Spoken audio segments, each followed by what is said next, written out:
Hello and welcome to the GCSE Maths Question of the Week with me, Mr. Barton, where every week I pick out a delightful GCSE Maths question that's been causing no end of trouble on my Diagnostic Questions website, and we have a look at how best to answer it. And this week I've got a wonderful question that's been kindly provided by Edexcel on tree diagrams. Now, I'll be honest with you, I flipping love a tree diagram, but students tend to make some classic mistakes with it. And often a lot of the focus that students and teachers in fact put on tree diagrams is what happens at the end of the tree diagram. How do you calculate your final probabilities? Do I multiply my fractions? Do I add my fractions? What's going on there? When in fact, if you don't get the bit right at the start, you're wasting your time with all the other stuff because you've lost all your marks anyway. So that's what this question focuses in at. Can you set up your tree diagram correctly? Let's find out. So a counter is taken from the bag but is not replaced. That's going to be very important. Get that highlighted. Where could 3/7 go in the tree diagram? Okay, so let's have a look at our tree diagram. We have got a red and a blue counter. The probability of getting a red is 3/8. It tells us that there. Probability of getting a blue is 5/8. So it's probably fair to say that one possibility here could be that there's 3 red counters. 1, 2, and let's get a third in. And there are 5 blue counters. 1, 2, 3, 4, 5. Okay. Now, let us imagine, for the sake of argument, that we are travelling down... Oh, hello. It'd help if I had the right colour selected. Smooth. Travelling down that path there. So let's say we're picking out a red counter. Well, when we've picked out that red counter, it's going to change the scenario of what we're actually left with, because if a red counter's gone, then we can simulate that by actually just getting rid of one of our red counters. What are we down to there? Well, we can see very clearly what we're down to, because now when I want to know what the probability of picking a red out, so if I want to travel down path G, the probability of picking a red out, well, there's only 2 reds left out of how many counters? 1, 2 reds, and then 1, 2, 3, 4, 5 blues, and I think, hopefully, 2 plus 5, 7. So G, that letter G on my tree diagram, is equal to 2/7. There's 2 reds out of 7 counters because one of the red counters is gone. We can clearly see that. But that's also wiped out one of the counters overall. Okay. So what about H? What am I going to put for H? Well, that's the probability of picking a blue counter out. How many blue counters have we got? 1, 2, 3, 4, 5. Still got 5 of those left. How many counters in total? Well, we've still got 7 counters, 5 blues and 2 reds. So G is going to be 2/7, H is going to be 5/7. Neither of those is 3/7, so this is looking a bit dodgy, but that's fine. Let's carry on. So now let's assume that instead we go back to the start and we travel down this route. So we're going to pick a blue counter out first. What is that going to leave us with? Well, let's set it up. So originally we had 1, 2, 3 reds, and we treated ourselves to 1, 2, 3, 4, 5 blues.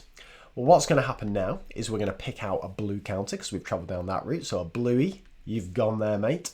What are we left with? Well, if we want to travel along J, that means we're picking a red out. So what's the probability of picking a red out? Well, we've only got 3 reds, 1, 2, 3. How many counters have we got all together? 3 reds, 4 blues, 3/7. 7 counters altogether. What about K? What's going on at K? Well, K means we pick another blue out. Well, how many blues are there? 4 blues. How many counters in total? 4 blues, 3 reds, 4/7. So the only route that ends up with 3/7 is that one there, which, if I have a look on my options, where can 3/7 go? So the only place it goes is J. So J is answer A. But those of you who've watched these question of the weeks before know that you're only having half the fun if you leave it at that. Because what I want to know is, where do the wrong answers come from? Why might somebody give an answer of B, none of the above? Well, I reckon you get an answer of B, none of the above, if you aren't too sure about this not replaced. If you don't notice that not replaced, you're not going to end up with 7ths on the bottom, because a lot of tree diagram questions, the numbers don't change from branch to branch, so there would still be 8 counters in. So if you've read not replaced, you might think that counter's going back in the bag, so you've still got 8 counters in there. So I reckon you might end up with none of the above if you don't realise that these numbers on the denominator have changed. Okay.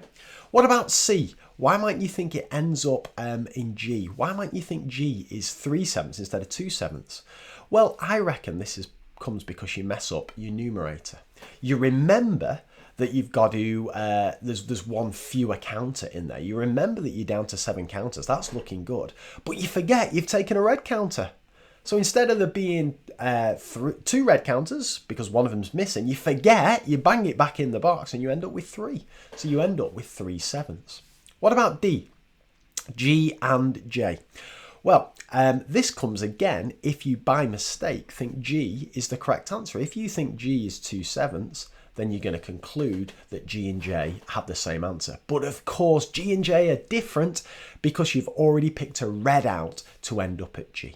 Okay, and the final thing I like people to do with these question of the weeks is to think, what other incorrect answer would you add? Because this then really starts to get you into the thinking of the question. So what will be a good incorrect answer? You'll come up with better ones than me. But, I mean, I don't know. Could you see a way that people may think that H has 3 7s? Why would people end up thinking H has 3 7s? Well, what I was thinking here is they may correctly end up with the 7th bit by taking one off, but one of 2 things has happened. Either they've misread that it has blue involved here, okay, or they think for some reason that 2 blues have been taken out and they end up with 3 7s instead of 5 7s. Oh, unbelievable, but it happens. Anyway, if you're struggling with tree diagrams even after this, then I've got a couple of pieces of advice for you. Firstly, why not try the rest of the tree diagram quiz out on diagnostic questions? Follow the link on the worksheet or wherever. And then on my Mr. Barton website, you'll find videos, topics, worksheets, all that kind of stuff to help you out with that. And I'll see you for another question of the week next week. Take care and bye for now.